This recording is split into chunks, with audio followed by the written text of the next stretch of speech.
Hello, everyone. Thanks for joining us for this evening's program, Resumes, It's All About You. I'm Dylan Ryder from the Johnson County Library's Career and Finance Committee. We have the privilege to be joined by Efren Mojica from All About You Consulting. Some quick information about our presenter. Efren is the founder and principal consultant of All About You Consulting and a 15-plus year partner and guest speaker with the Johnson County Library. Feel free to participate in our discussion by using the chat to add your comments and questions. Efren will attempt to address questions as time allows during his presentation. And with that, thank you again. Here's Efren. Thanks, Dylan. Hey, good evening, everybody. Welcome to tonight's presentation. And as Dylan said, I'd just like to give a personal thanks to the Johnson County Library. It's really amazing. It's been 15 years partnering with them. I do prefer to do this at the library, but tough times call for technology, I guess. So hopefully sometime this year we'll be back live between, usually I'm at the 151st location down in Overland Park. So hopefully I see you guys at one of the upcoming ones. Tonight's presentation is Resumes. It's all about you. It's one of 4 presentations that I actually have been cycling through with the Johnson County Library. The other ones being interviewing, networking with a bit of a focus on LinkedIn, and based on popular demand, it's actually the 4th one is, and the newest one is at LinkedIn Basics. So the schedule for those, I think they're all on the website, but if you go to the Johnson County events site, you should be able to find the upcoming schedule at least through the summer. So that said, we'll go ahead and get going. Like I said earlier, tonight's presentations on resumes, it's all about you. My background, I'll flash here real quickly. As I like to tell others, proud Navy veteran, and it's really with that getting out of the military, working with an executive placement firm back then that placed military officers in corporate America, that I really got an appreciation for why a good resume is absolutely essential. And that's actually how my whole side business started, All About You Consulting, which is how I'm coming to you this evening. So that's a little bit about me. I've been, my day job is actually, I've been in telecommunications for 20 years now, Sprint and now T-Mobile. So that is my background. Okay, so our objectives for this evening. Good. I'm seeing a couple others show up, which is great. Objectives for this evening, and we just started for those 2 of you that just showed up. Hopefully, by the end of this evening, you'll understand how the purpose and the importance of resumes are key to your job search. And it's not about getting you the jobs, it's really the interview, and it's your ability to communicate. Your background is what gets you the job, but it's going to be the resume that's going to get you the interview. So hopefully you learn enough this evening and add it to your repertoire of resume creating information so that you can get yourself in the door out of multiple candidates. The second objective for this evening is really to help you guys understand that your resume is all about you. That's how I came up with the name for my side business, which is actually a licensed consulting business in Kansas. I mean, I realized this a long time ago, even when I was informally helping people with their resumes, that people weren't comfortable with it. They don't like to brag about themselves. So I think that everybody that wants to do better in this topic of resumes needs to get over that. You have to lay all your cards on the table, because honestly, the competition will. We'll also cover a little bit tonight on the 3rd bullet here about the different kinds of resumes. We're going to show the importance of results, which is really the biggest thing and biggest opportunity I see with a lot of my clients. And then hopefully, oops, let me close this. There we go. Hopefully that wasn't blocking. Oh, there's a couple others. And enable everybody here to incorporate some of the changes as you see fit into your resumes going forward. So I've actually honed this presentation a bit. There's really, there's less than 25 slides. And the reason I did that is I want to make sure that we're getting to the questions that you guys have, right? I cover a lot of the main topics here. And then I know at the end, we'll definitely have time to answer your questions, okay? So our agenda this evening. I'm going to take a little quiz. I'm going to share a little bit about what I look for, but also what hiring managers and recruiters that I know in my network are also looking for. One thing you'll see if you haven't been to any of my presentations, this isn't just an effort presentation. Yeah, I've been doing this a long time. Yeah, I studied this topic a lot, but a lot of my expertise really comes from talking to my fellow hiring managers, hiring executives, and I actually have a lot of recruiters who do this full time, and I consult with them frequently on what the latest opportunities are for those looking to do better in their job search, especially in their resumes, okay? And the other things we're going to cover tonight, we're going to talk a little bit about buzzwords. I'm going to give you a really fast flyby on the types of resumes. I think it's important to understand what's out there. And then we're going to hit some of the considerations that I think everybody needs to focus on the most, as you can see here, okay? And that is going to be our agenda. So the first thing I'd like to start with is a quiz, and everybody's been in this situation. So imagine that you're going to hire somebody to work in your house or your property, and maybe everybody's done that at least some point in their lifetime. And imagine that as you, the hiring manager in this case, you get a resume or an application, an email coming into your inbox, and that person has information that says the following things here in these bullets. And I'll let you peruse that. Okay, so you're looking at that, right? And it's like, okay, interesting. Now, let's say candidate 2 comes in and sends you some information interested in doing this work in your property. And imagine that candidate 2 comes with this.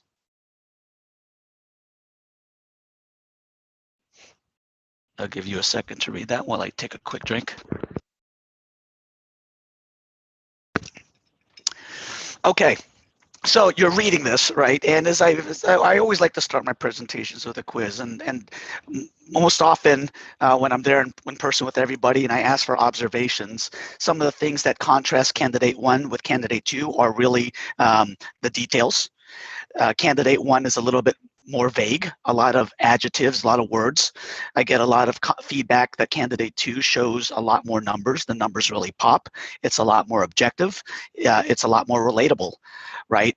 Those are the more popular pieces of feedback that I get when people contrast both candidates, but it's spot on, right? And I think anybody here, if you were putting yourself into a job, into a hiring manager's role, right, which again you likely have been, what's the candidate, what's the information that resonates the most with you? It's something, it's the facts, it's the numbers.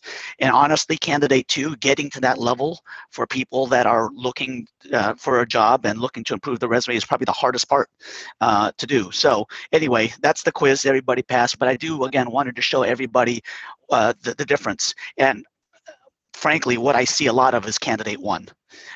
Most of that's what actually keeps my side business in business, is getting the familiarity and the comfort level to get to the details that candidate 2 shows here. Okay, so let me start with sharing some of the things that I look for, but also what my executive recruiter friends and my hiring manager friends have shared with me. And there are certainly a lot of likes that we see when we are looking at people's resumes, all right? Easy to read. First and foremost, we like to be able to connect the dots and have you connect the dots for us. So you need to connect it for the reader. Don't make us fish, all right? Don't make us wonder where the information is. It should be easy to follow. Formatting should be, I want to say more is less, but in some ways it is. I think most people really try to put absolutely everything from their work history into their resume, thinking it's a catch-all. And like I've had a recent client, it was some of the things that they weren't sure where to put. They just put in a section called other, right? Those are the kind of examples that I mean when, and what my colleagues and I here say, make it easy to read. Well, you need to do that, right? It has to be easy to understand what the job is that you've done, your job title, what you've done in your past, and certainly your accomplishments in each job. And part of that is being concise, being tailored, being focused. The accomplishments are absolutely key. If you are just using adjectives, and we're going to get into that in a couple slides, if you're using adjectives to explain why you're the best candidate for a position, you're not doing yourself justice, right? To be able to tell somebody, why are you the best person for the job? Well, I'm detail oriented and I'm a hard worker. That kind of thing, it's fluff, to be honest, and you're not separating yourself from everybody else. One of the other likes here in bullet number 4 is write in industry standards. So what does that mean?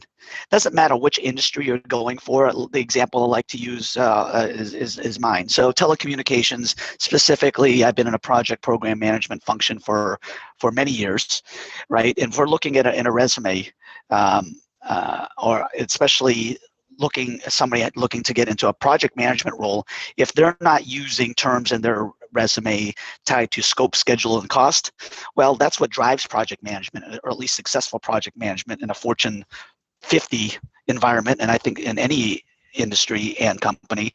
Well, then you're not quite talking in the lingo, right? You're not talking in terms, or writing in terms in your resume that show that your successes, your history aligns to what you're applying for. And this could be anything.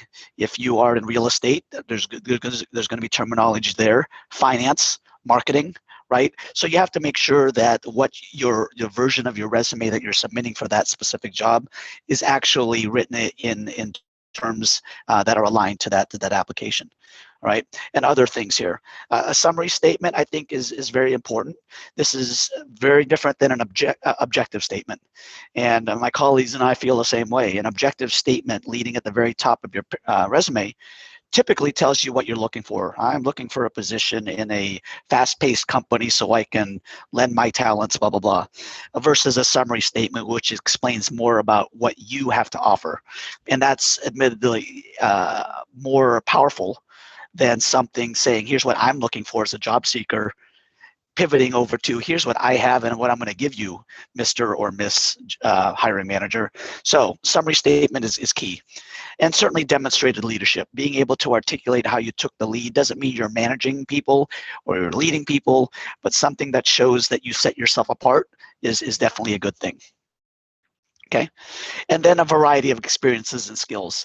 I think looking back at your whole repertoire and your whole experience base in history in corporate America or whatever you've done, it's very important to be able to differentiate the different things that you did in each company and in each role. All right, so don't make it cookie cutter. And I say that because a lot of times people, as they were working on their resumes over the years, especially those that haven't been fortunate to not had to spend a lot of time with it over the decade, right? They add to it gradually, and they don't really think about, oh, how different does it look from the past position. And the reality is you have to make sure that everything looks very descriptive, and there's enough information there to really show the differences in each and every position that you've had. Okay. Now, there's certainly a couple things that I didn't like looking at resumes, and definitely some of my recruiting friends and hiring manager friends. So a lot of it is the opposite of the things that we just covered. Not concise, not easy to follow, but there's a couple other things. The gaps in employment, and more importantly here, with no explanation. There are going to certainly be times when there are people looking for a job that haven't been employed for whatever reason. A stay-at-home spouse, a stay-at-home individual, somebody. I've actually had one client that was caring for his mother for a few years, so wasn't employed. The thing here is that you're leaving it as a gap with no explanation. So you should always fill in the gap with something that explains what you were doing if it was not in the standard working role. All right, typos, misspelling, and grammar, absolutely. I'm not here to say I don't make my own typos on occasion, or my own mistakes, but in a resume, if you're submitting it, there really is no excuse, and that's the number one reason, and that's why there's an asterisk there. That's the one reason, and the most common reason your resume will get tossed, just to be absolutely clear. And I don't want to make light of it. A lot of my clients send me their latest resume, and I still see plenty of that. All right, and it's you got to really make sure that it's ready for prime time, or like I said, it will find its way in the circular filing cabinet. Just to give you a little bit of background, in my last position, which I had hired back in October, a job posting that I had posted for in my company, I had well over 90 applicants, and I had to tell HR to stop sending them through because there was just too many, right? And why I tell that story is because, and that's just my position. I don't know what's like. I can imagine what's going on in corporate America right now. There are so many other people applying. So don't give the hiring manager, the company, HR, or anything like that a reason to throw yours out just because of those mistakes. Okay. Small font. This ties to a lot of people trying to put too much on the page. So I recommend you keep it somewhere 9 pitch or above. That seems to be the litmus test that I've done with recruiters I've worked with, and they said it's fine and legible. You don't need high school information. You don't need education dates that are a long time ago. And you certainly don't need any personal information, unnecessary personal information. Birth dates aren't needed for a resume. You can do that on your online application because that's usually where they ask for it, but certainly not in a resume. Social security number, those kind of things. Okay, there's going to be a couple other dislikes here. We talked a little bit about being too verbose, less is more, and really there's the easy way to look at that is to make sure you don't have paragraphs and like a novel. Even my quote unquote paragraphs that I will write for my clients, even in a paragraph that explains what they've done in a job, will maybe have 5 or 6 sentences at the max. Right, but when I add bullets that talk about their accomplishments, it's usually 1 or 2 sentences per bullet. I really want it to be, and I recommend you make it so that people get to the punchline right away. They don't have to sort through it and try to figure out what's the real gold nugget here. All right, and second bullet: responsibilities that don't equate to achievements. I mean, the best predictor of future performance is past performance. And what I find a lot of people do in their resumes is they put a lot of information. They talk about what they do in their jobs, but they don't do enough to talk about how well they do those things in their jobs. And it's not just me. I asked a friend of mine, he was a VP at his company out of Virginia, and I asked him over dinner one time, I said, what's the biggest opportunity that you would give to job seekers or the biggest concern? He's like, most resumes these days are not so accomplishment oriented. They're task oriented, which means that they're telling me what they do but not how well they do it. All right, so you got to make sure there's enough achievements in there to articulate the proof behind your skill. And last but not least, the LinkedIn profile. This is actually fairly recent. When I talked to a friend of mine who's a CEO at his own recruiting company, I was asking him about tips and what I could take to audiences like you on how to improve the resume. And the interesting thing is he said LinkedIn. I said, wow, never would have thought that. And here's why. It's not to say that your resume is not important, but the point here is that LinkedIn has to be a hand-in-hand tool used with your resume. Matter of fact, he told me a story of being with a hiring executive and meeting with this person and saying, I got this great candidate for you. And what happened is that executive then said, hold on, turned to his laptop and then said, what's the name again? And typed it in and looked at the LinkedIn profile without even seeing the resume, right? So these two have to dovetail nicely. If you're updating your resume, the LinkedIn should be updated and vice versa.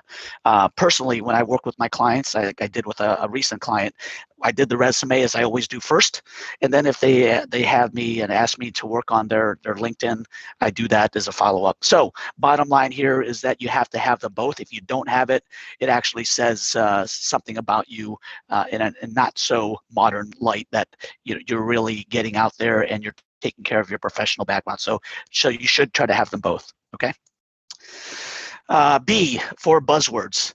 I talked about this a little bit, and this is something I added in here because often I get people that are unfortunately at their wits' end with the job search. They're not getting hits, they're not getting interviews, and they'll say, hey, Efren, if you help me with my resume, will I get a job? And by the way, can you add a bunch of buzzwords? And I take some time with my client to explain, listen, the resume is not about buzzwords.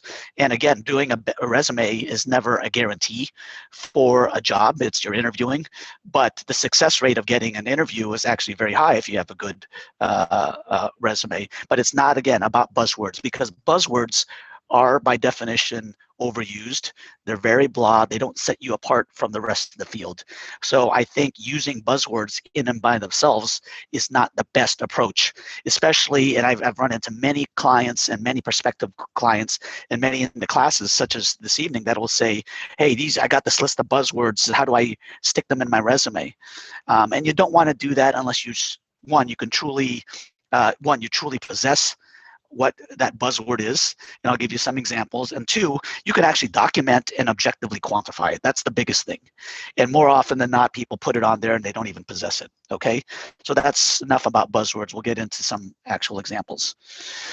LinkedIn is a great source, I think, for quality checking some of the information that you put in your resume. And this is a little bit over, they're actually over, I want to say 700 million users now, right? But buzzwords only go so far. Like I said, it's a term of jargon and usually fashionable and doesn't really set you apart. So it's important to make sure you're not overly peppering your resume with buzzwords. Every year, and this is a good exercise. If you're bored one night, go do a Google search for LinkedIn's list of buzzwords. And they usually come out, I want to say March, April, May, sometimes even as late as June of the year. So this list I actually got last summer. And this list is the list of buzzwords that LinkedIn culled from all their members of the most common words that they found people use in their LinkedIn profiles. Why this is important is because that LinkedIn profile is very closely tied to what their resume looks like. Okay, and I think if we were all in a room and then we're evaluating this, and I'll ask people, hey, does your resume have a lot of these words in it? Some people were actually very surprised, like, yeah, my whole resume has all these words, right? And maybe your resume has a portion of these. I'm not here to say this list of buzzwords is bad. Okay, that's not what this is about. What the message I'm trying to convey to everybody here is that if this is what your resume is solely comprised of, and saying I was working in this job and so I'm specialized in X, in telecommunications, I'm experienced, I'm skilled, I'm passionate, whatever, without providing additional context or information, then you are just like the other hundreds of millions of people that are on LinkedIn. And that's not what you want. Okay, I think that should hopefully resonate, that you need to call yourself out a little bit more than just listing simple buzzwords. And just from the past, and let's go back a little bit to 2017. This is a little list from LinkedIn as well, and you can see a lot of the same words. So things haven't changed over the years, and I think a lot of times people just go out there, they see things and they like or seem to resonate in somebody else's profile, or they read in another resume and they add it to their own. So try to get away from this and try to distinguish yourself as the bottom line. Okay. This is another list through 2010. I like this view as well because it really shows the top 20. And I'll pause here so you can digest this. I'll call your attention to the column on the right. How many times it's appeared in the top 10 lists over the last 10 years. Okay, so great adjectives, but not very powerful when it comes to setting you apart in a LinkedIn profile or certainly in a resume. All right. Okay, Dylan, I'll pause there. Is there anything that came in over chat as a question? No questions as yet. Just Okay. wanted to remind everyone, drop your questions in the chat. If you would feel more comfortable with sending your questions to me privately, you can send them directly to me. All right, thank you. Yep. Great, thanks. Okay, so next slide here is really two pieces, is making sure you have the proof and the results. And this is very similar to what I was just explaining earlier, right? A lot of what you need to put in there has to be documented proof. And this is a hard part. Okay, as simple as this slide is, it is often very hard for people to recollect that information. I mean, I can't remember often what happened last week, and how am I supposed to remember what I did 5, 10 years ago, 15 years ago, right? I don't want to say it is what it is. How I work with my clients with that is we really get creative on where to find that kind of information. Oftentimes you go to past coworkers, past bosses. Hopefully your networking plan is solid and you can go back to people and reminisce about the good old days and maybe get some insight on some of details on a project you worked on, an initiative that you worked on, a sale you guys knocked out together. That's how you can get some of the information. You can piece together some of the objective data that shows why you are a good salesperson, why you're a good marketing leader, why you're a good teacher, right? Whatever that is. Okay, there's good data available in every position out there. Now you might be thinking, well, and I've had one of my very first clients over 10 years ago.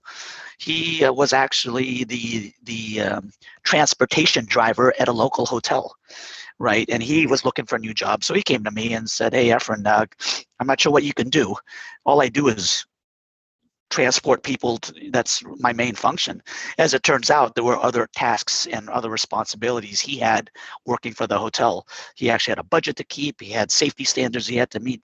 There's even things he had to do with in the making sure the hospitality section of the hotel was covered. But there was a lot of stuff there, and we were able to call out the numbers of people that he was able to serve, right? So my point is this: if it feels impossible, it feels difficult, like there's nothing I can think of that yields result, that shows results for me, I challenge you to think again, because they're definitely out there, okay? And they're absolutely key. This slide, plain and simple, is resume accuracy. And I remember when I added this back in the Yahoo days, yahoo.com, when the CEO got fired because he embellished on some information on his education background. And the big thing here is you don't want to lie. The reality is nobody's going to fact check that your GPA is what it is, or you're on the dean's list, or you, for your company, contributed $5 million in sales and 100 new customers. Nobody's going to check that. But you should always put information in your resume where it passes what I say the red face test, right? You don't want to lie about that data, right? And now what I mean by that is, if you're not sure if you brought in 55 or 60 new customers that one year in 2015, well, you know what? If you feel comfortable ballparking it to 60, I'll go on the high end. If you're not exactly sure that one home that you sold as part of that recent Nichols was $450,000 or a $500,000 house, well, if you think it's in that ballpark, we'll shoot high. So my point is, you want to stay accurate. Don't embellish to the point where you can't justify your result. Okay. We'll talk a little bit about types of resumes. And again, the reason why I wanted to give these visuals is your resume will likely fall in one of these three areas. So the first one is a functional resume. The short version is this. This is not the ideal resume, and I still see this. And this is why this still makes my presentations to this date after 15 years. A functional resume, as you can see here, lumps everything by skill set. In this case, security, investigation, communication, supervision. People follow this because they think, what are the things I'm strongest with? And I'm going to rank those in this order. The downside with this is, for hiring managers, for recruiters, is they absolutely cannot tell when you were last proficient in this. In this example, and these are just exactly that examples, mock data. I can't tell where Mark Andrews, when he did security. Okay, was it last year? Is that his most current job, or was this a long time ago? So this format is not the best, because it's making the reader fish for when you actually did that. How recent was that information? Okay. Let's go on to the next one, which is a chronological. This is the most common resume that you will find out there, and that most people submit. It's common because it's one, it's a good format, don't get me wrong, but you can see the way it's laid out here. Some of the good things, there's a summary of qualifications, which is good, right to the point. It's kind of like your synopsis. But then in a reverse chronological area, this person lists everything on the jobs that they've had to an X date in the past. All right, and then the education at the bottom. Good categories, fairly polished. So it's not a bad format. So some of you might recognize this in what your resume looks like. And so if you didn't know what it's called, now you know it's called a chronological resume. The third type is the one that I actually use, and I've always used it for my side business.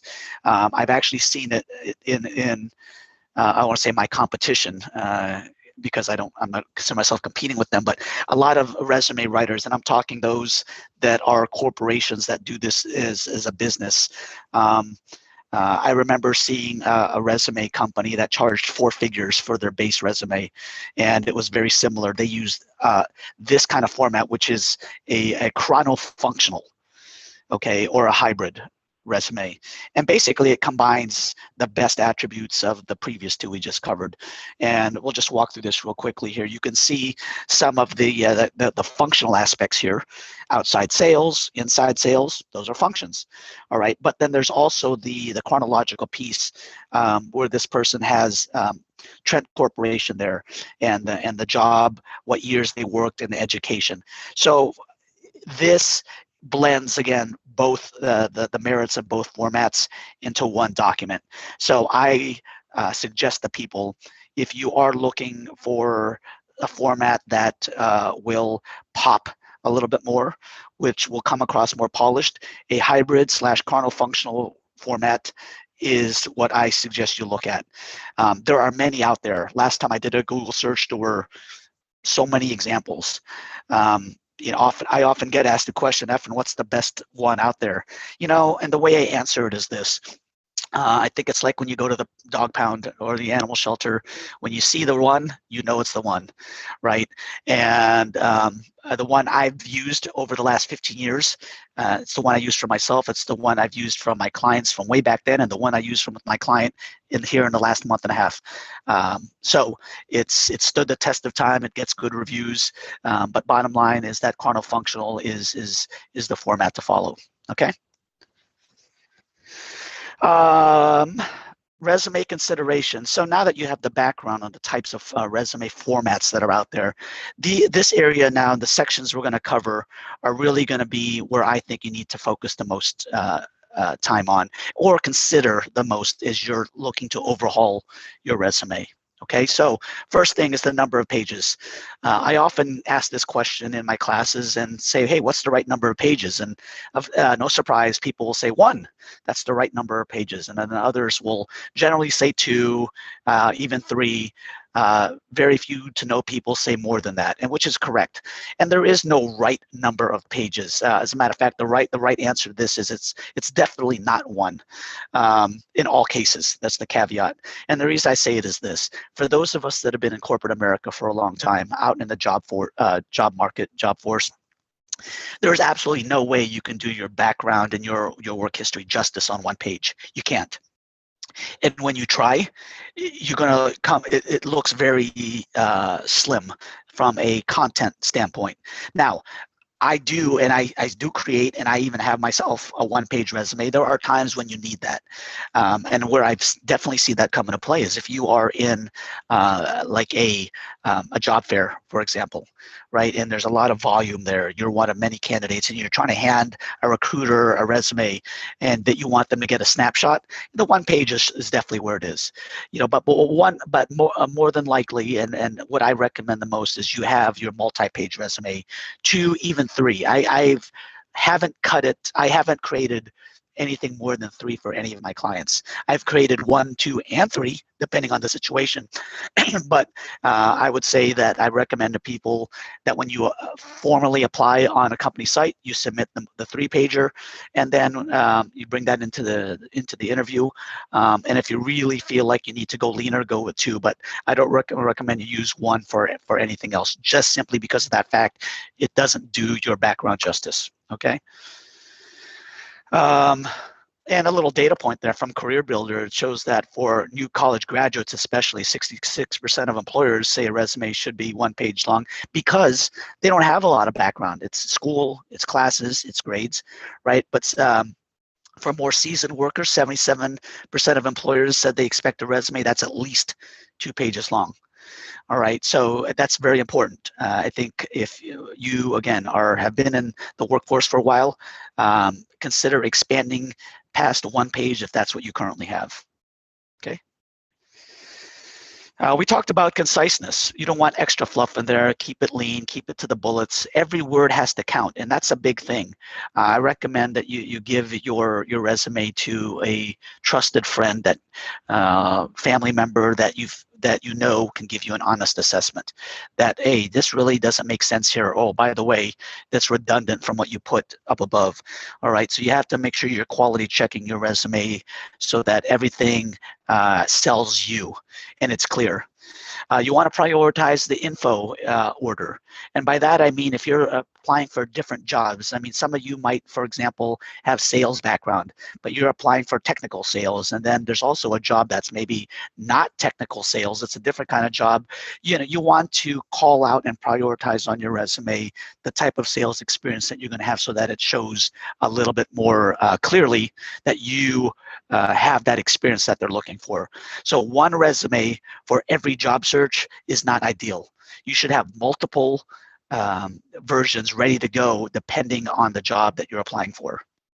Okay, and we talked about when the 1-page and the 2-page resumes are suitable. Okay, let me pause there real quick. Dylan, any questions while I take a drink? Yes, going back to measurables, we had a couple attendees echo the same question. So Okay. what do you do if your job doesn't track metrics like the example that you mentioned? Like no one is tracking my productivity, how many times I've fixed something. So if it's repair, okay. So, and for whoever submitted that, it sounds like something where you might have to fix something, and if they can type that in just so you can get some clarity.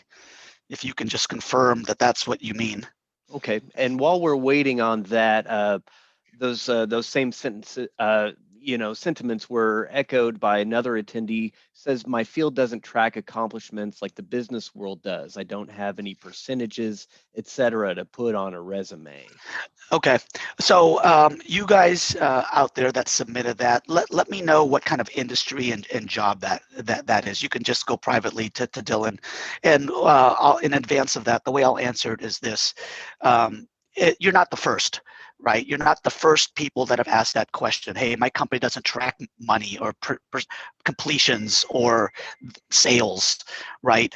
But the way I look at it is this: you had to have hired for that position or applied for some reason and bring a skill set. And when you go in there, there is something that allows you to earn your badge working or your key working in the door, right? So there is normally something there that you have to maintain a level of performance in order to earn that. Okay, one that I had seen that is hard. I've had chefs that have come to me. I've had optometrists that have been my clients, and they're like, well, my job is to treat those people, right? Or my job is to cook. Okay, so yeah, it's not necessarily about I brought in X sales or I brought in X clients, but let's look at the metrics and examples like that. Okay, so for example, a chef, I think you focus on the things that we had focused on were the safety training that they had to take and to maintain. All right, in some cases there were actually examples of new dishes being adapted to, feeding into the online ordering system, and I think, as I recall, working to make sure everything was stocked, ordered through Cisco's online ordering tool, and everything is replenished so that you can keep a level of preparedness in the kitchen, which then leads to success of the business and volume. And being able to take care of all the clients coming in. So that was for someone in the culinary industry. Somebody that was an optometrist, okay, a little different.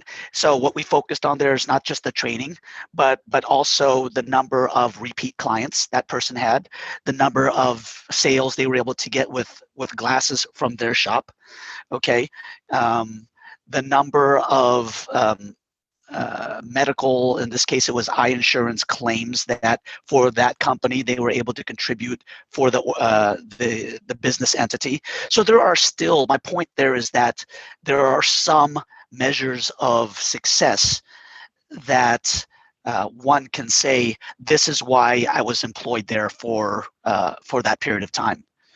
Okay, so I'll pause there. Is there any more clarifying information that came in, Dylan? Yes. So circling back to our attendee who had the question about how many times they've fixed something, they've elaborated.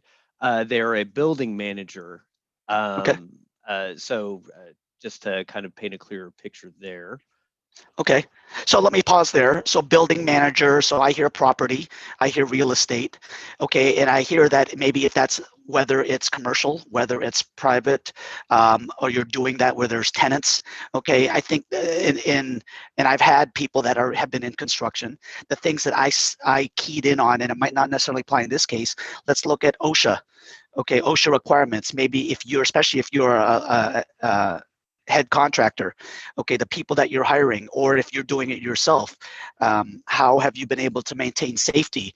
How about inspections to ensure safety? Or how about turnaround time for repairs? Things like that. Or maybe you installed a new system. This could be new HVAC or something else that led to more efficiency and a cost savings for the apartment complex or the company that owns the property or the tenants that are leasing it. Okay, so that is where I suggest people start diverting their focus into, how did I add value in what I did? Was Okay. there Now, another? Did we hear? Go ahead. yes. So I'm sorry to interrupt. How does that situation change if the building being managed is for an institution of higher learning? So so if you're the building manager for an institute of higher learning, okay, so I've actually taught in the post-secondary world, but I haven't been in the facilities part. A friend of mine has. So there's, I think, looking at and talking to him on this subject and learning about what he did as his measures of success, there is, I think, an element of, how did we call it?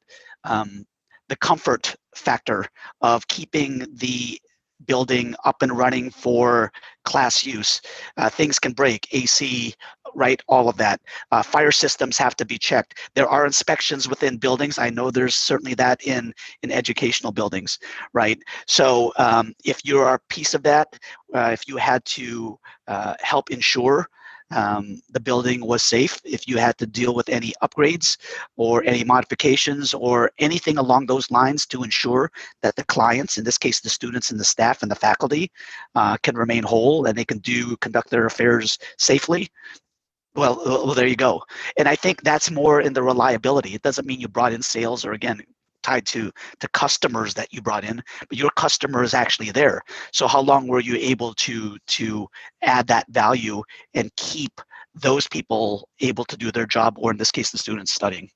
So not knowing all the specifics, that's where my head goes initially. Right. And I'll keep an eye out for different questions or comments from that attendee. I hope this is helpful so far. Don't want to get too far into the weeds because we do have some more questions that we've received here. So I'll Yeah, move go on ahead. to our next one. A great one here in the chat. How do you describe, I assume in your resume, how do you describe data considered proprietary? Just like that, right? And so generally speaking, yeah, you should not put anything that is proprietary or you're in a non-disclosure in a resume. As a matter of fact, I don't even put, or I steer my clients away from putting specific companies that they worked with in that company, unless we know for a fact and they feel comfortable and they know that it's no longer confidential. So you don't want to put anything on sales figures that you're not authorized to release. Now, that said, you can swag it on your contribution, right? I haven't come into a situation where somebody's financial contribution or client or whatever they brought into that company becomes proprietary, because I mean, it's part of the overall numbers of what the company has reported. And if you can focus it to yours, I haven't seen where that's become an issue. with the company. Again, that's generally speaking, every situation is going to be different. Every company is going to be different. So I guess that would take some time talking to that individual to understand a little bit more what kind of information that is.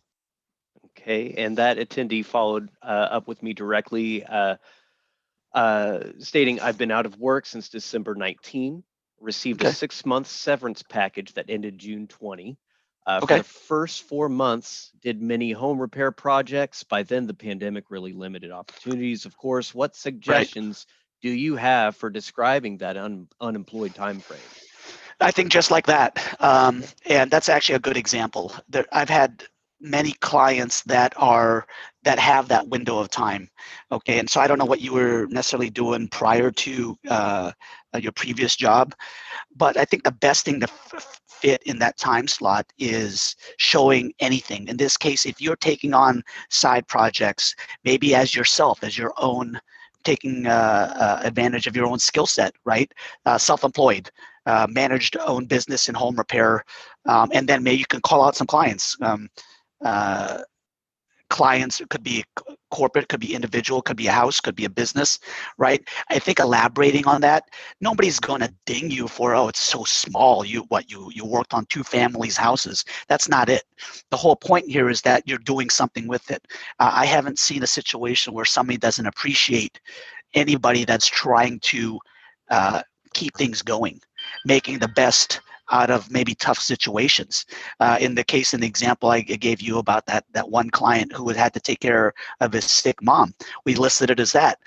Who's going in the way, and it's funny, I remember that discussion. He's like, well, what if somebody's like, why were you doing that? That's not the right way to do it, right? What, you're taking care of a loved one instead of working, and I went back to it. And in this case, this individual that was doing some home repair or some other repair, if there's a company that is dinging you for that in between jobs, I'd ask myself, is that a company I want to work for? If they don't at least appreciate what I'm trying to do, all right. There's other people that go back and do self-help, take online classes, get certifications. Those are all valid. All right, it's a lot better than just blank, because more often than not, people are doing something, even if it's working on the job search. Okay, it's showing that you're doing something with that. Okay, hopefully that helps. Is there a Excellent. Okay. follow-up, Dylan? Yeah, we not from that attendee specifically, but we do have a couple other questions. Okay. So backing up here, how many years back do you list on a resume? Good question. I generally go 15 to 20, and that's been about the right amount. Okay, and usually it's the answer is more about how is the job that you're going 15, 20 years back for, is it doing anything to sell you in the job you're applying for? Okay, there's a couple factors that go into there about space, and certainly showing your longevity in an industry, right? I had a teacher that was teaching for 20 years, right? And so we went that far back. I had another client that was in telecommunications, had done what was it, graphic design 15 years ago, wanted to get back into graphic design. So we went back in her resume way back then to show that she's not going into graphic design again completely new, right? So adding that from back then made sense. One other example I'll give you, I had actually done a resume for an executive at Starbucks, and she was going to apply for a company that owned a restaurant group. And I actually, at that time, I was trying to keep it to about 12 years, but they actually said, hey, they went back and asked, what did you do from years 15 to 20? So I've learned from that there is a desire to understand what somebody has done many years back, and it really is going to depend on what's there and what that client brings to the experience base to the table, and we talk about it, right? It's always an active discussion on how far back we go. But again, generally it's 15 to 20 years, depending on what that job was they were doing back then. All right, and last question before we move on here. Mm-hmm. Going back to those kind of alternative measurables, Yes. we have a similar question where we started the Q&A. What do I list on my resume when I don't have tangible results? This question was from an educator. In this case, she works with Head Start. Okay.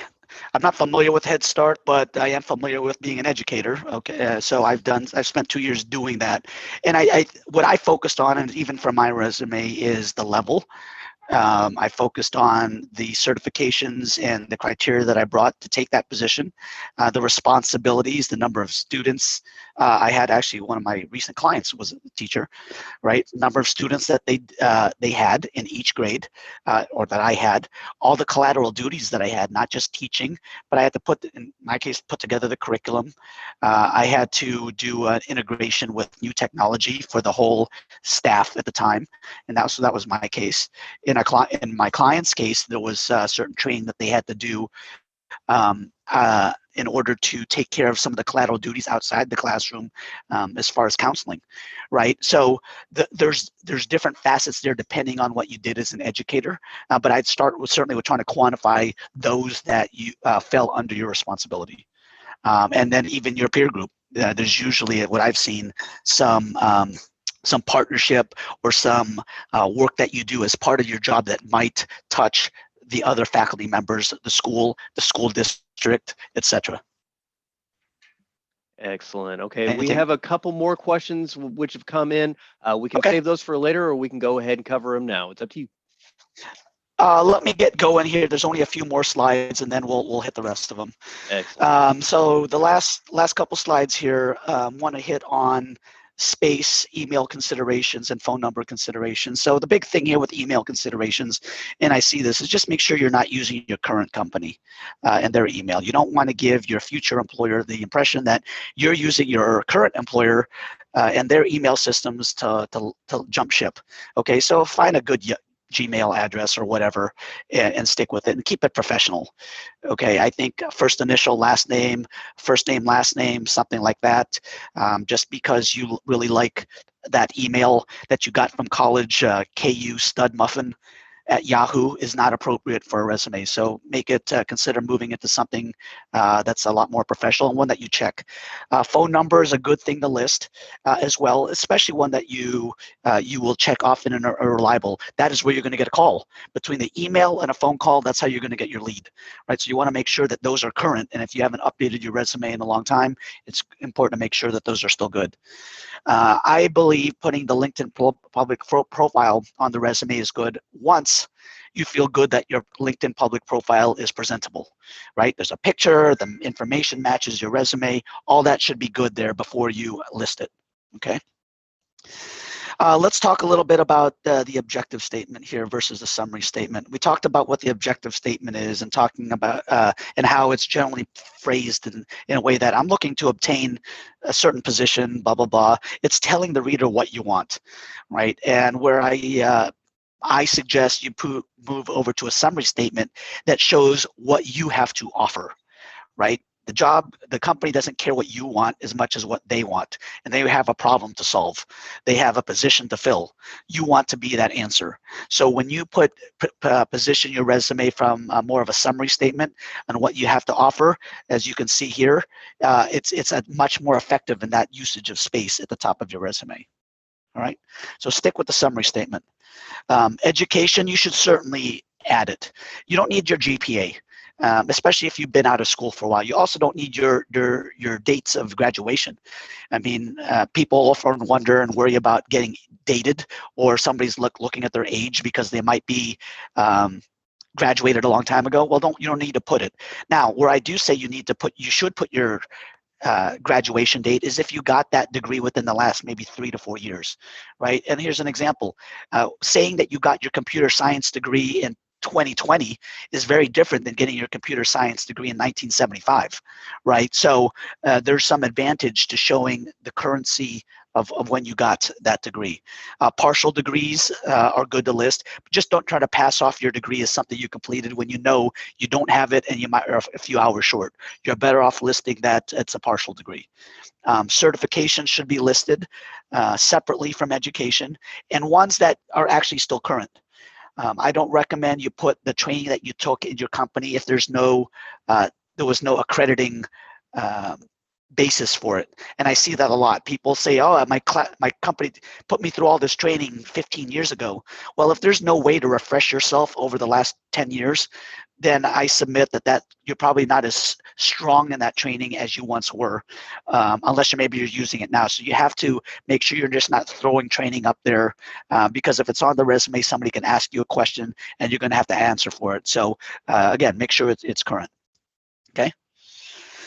Let's talk about the job details. And these examples here are just some that I think adding some more context makes it pop. So rather than putting on a resume something as simple as I'm a team player, and these were actually live examples, making the bullets look a little more like this. Okay, adding numbers, adding the award. Okay, let me backtrack. Oh, actually, moving forward. This is another one. So you're trying to turn something that's a little vague into something more objective by looking back into some data that is used to contrast what you did, how good it was compared to your peer group. And last examples here that you can see. Again, the thing I'll call out here is it's fairly concise. But it's not just adjective based. When it's possible, we'll certainly add numbers in here. Numbers are good, dollar figures are good, scope and scale are good. That really brings home the accomplishment that you earned. Okay. And then volunteer work. A lot of times people ask, should I add it? And you should absolutely add it. But if it's current, you're not going to get credit for doing Meals on Wheels 10 years ago and you stopped doing it after a year, right? It should be something that's you're doing and you're currently doing. And if you're passionate about it, let that passion come through. All right, so here's some examples. Whoops, let me back again. And you can see here, instead of listing United Way, nobody really, they get United Way, but they're not going to know what you did. Give some context. It should be at the very bottom, but it does help the reader understand what your volunteer contribution was. In this example, you recruited 10 people. Yeah, what you did helped add $5,000. That's great. Okay, Meals on Wheels, maybe delivered 10 meals weekly for the last 2 years. That's good. People could understand that quantification. So yes, absolutely add volunteer work. Okay, so we got through the presentation as I wanted to make sure there's enough time at the end for questions. So I will, Dylan, you can pivot over, and I'm just going to scroll through these, and people could read them as we answer the last questions. All right. So where does employment lapse information go in the chrono functional resume? I took well over 10 years off and have only worked contract jobs for the second half of that time. Okay, yeah, so 10 years, whatever that is. And, honestly, the big example I have is a family member, a caregiver, maybe a stay-at-home parent. That's fine. As a matter of fact, there's nothing wrong with in that time frame saying stay-at-home parent. Now, if you were doing contracting work for a portion of that, add that to that time frame. There's nothing wrong with contract work adding to a stay-at-home parent. I've seen that plenty of times. Kids get a little bit older, they're daycare, I could take a part-time job. Totally fine, right? It's showing what you're doing. I've seen Mary Kay on there. I've actually added that to resumes. People doing home businesses that they can do while raising a young one, be home in time for school. Absolutely. So you just add it in that time frame, reverse chronological order, as if it was a full-time job. Together, they will show that gainful time spent. Right. Okay. How should we address the desire to work a challenging job but at a reduced level from our last position? Tough one. So that's very hard because, one, I wouldn't recommend putting that in the resume. One, because there's too much vagueness that somebody's going to be like, huh. And look at it from the position of the hiring person. Who wants to hire somebody that is already coming in saying, I want to do something less than 100%, because that's ultimately what that is. And you know what? I respect that. That's fine. That's your prerogative. There's different factors that aren't part of what uh, in many cases their business, right? But I think it's important to get in the door first of all, so that you have a chance to explain it.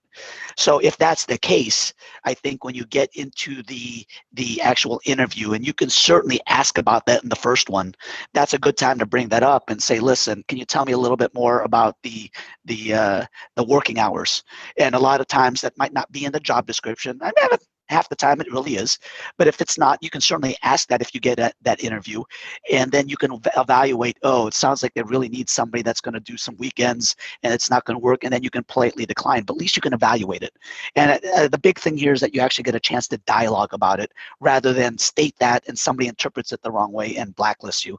You know what I mean? So tread carefully, evaluate it when you get a chance. And then who knows, you might actually be able to negotiate things. I've seen companies that'll do 410s, right? Okay, well, listen, I know you something you need to have the weekends, but we can be flexible. You can do Monday through Thursday, but 10 hours. Maybe that works. But you're dialoguing about it, is my point. And a follow-up from that attendee, they say they led a global team of 75 people, Yep. traveled 150,000 miles annually. They've been told they're overqualified for the position they've applied for. Okay. So couple things there. One, that sounds like very objective data. That is what it is. And you know what? People are going to get that. I am of the belief that you actually leave that there because it's a differentiator. Not many people can claim that kind of experience between international people and traveling, right? Now, in a situation where you really want that job, but they're like, boy, you're really overqualified. Somebody probably had to tell you that because they looked at it and they're like, you know what, we probably can't afford you. That's usually where that conversation goes. And I would actually kind of reach back to that person, and my positioning would be, and we're crossing over into more like the interviewing side, but my message would be to that hiring manager, listen, I'm applying for your position because I'm interested in it. I know what you see here. My point in applying is that you take advantage of me then. You're going to get somebody with all this experience that's used to traveling. Okay, let's go through it. If I'm overqualified, or it's the matter you don't think you can pay me, well, let's get to that point. But at least let them know that you're there because you're definitely interested in what you saw. I think anybody in this job market, especially with a lot of applicants, are going to want to get the most they can for that amount. Okay, and it might not work out, right? There's only a certain budget. Every job has a certain budget, and their experience might say, gosh, somebody with that experience is going to be $10,000 more than we not. Well, let's talk. Let's talk about it. And it still might not work, but at least you're going to get there to show you got a chance to get more, somebody with more experience for less, and I'm willing to come in for that amount. So Great. I hope that's helpful to that attendee. We have a couple left that I have here so far. okay. How many many online applications require a graduation date? Circling back to whether or not to include a graduation date on an application. Applications, yes. You put it on the application. So when with respect to the resume, no. So I'm not aware of when there's a little red asterisk there on the application. Most of that stuff they want. So you should put it on the application. That is what it is. You can't get around that. I know people are like, gosh, if I put that, they'll be like, this guy is too old, this woman's too old. Okay, so be it. Imagine that you don't put it, they don't check, you get in there, and then you surprise them because they're making, which I think would be an unfair assumption, looking at you like, yikes, what happened? We were thinking somebody younger, right? So put that out there. That's part of why they do that. I mean, that's actually not, there's no age, you shouldn't age discriminate, right? So, but I would say put it out there in the application, leave it off the resume. All right. And then going back to training, should we list the continuing educational credits completed to maintain current certification? Absolutely. I think especially, I'll speak for the project management discipline. If you have a PMP certification, I know many others are like that, you have to get continuing education, you have to get professional development units. Yeah, I think you can certainly put that if there's room, right? Listing that out there that you're certified should already imply that you're current with it. Now, if you feel that there's some additional quantifying information to add where my listing more details about those continuing ed classes, because, for example, they wanted somebody familiar with blockchain, right? And you're doing that, or web programming, and you're doing that, then yeah, call that out there. If anything, that's a good buzzword, because that is something that companies will search for. Blockchain, business to business sales, whatever that is, that's strategic buzzwording, right? So that's the stuff you can put in there, and you can easily, again, justify that. Yeah, I'm taking the class right now, or I'm in the middle of taking that continuing ed. That's how you connect the dot with the buzzword and just randomly throwing it out there. Hope that helps.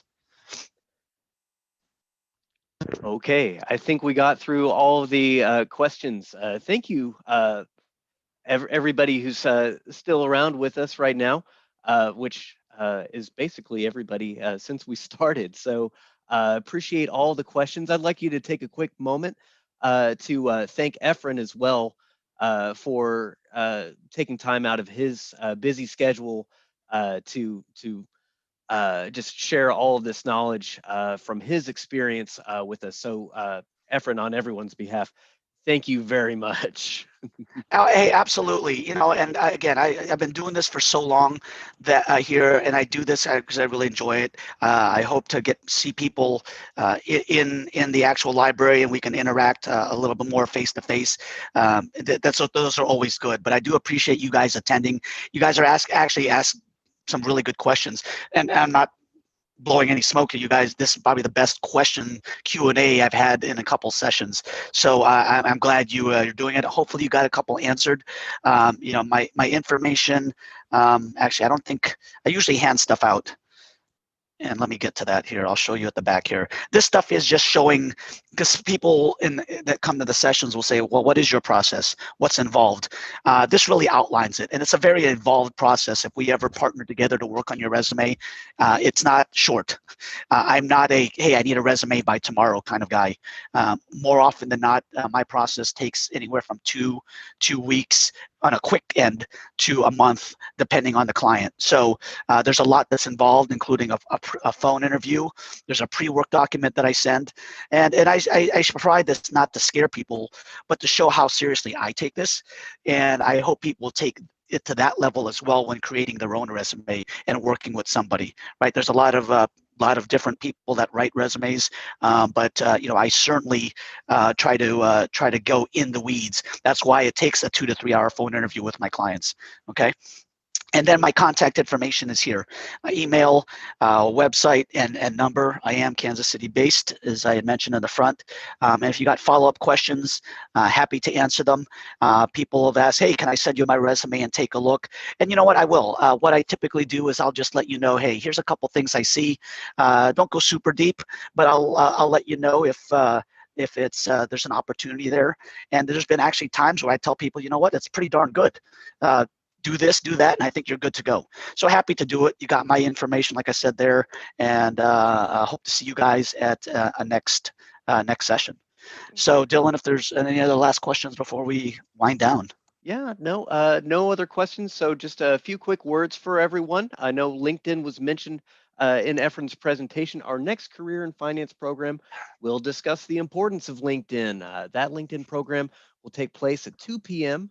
on Thursday, February 11th. You can visit jocolibrary.org and click on the career and finance feature towards the middle of the page to discover upcoming events, sign up for our monthly career and finance e-newsletter, or find additional career and finance resources. Also, be sure to follow the library's Facebook page, facebook.com/jocolibrary, to receive notifications for additional live online Johnson County Library programming for all ages. Thank you all once again. Thank you, Efren. Everyone take care and be well.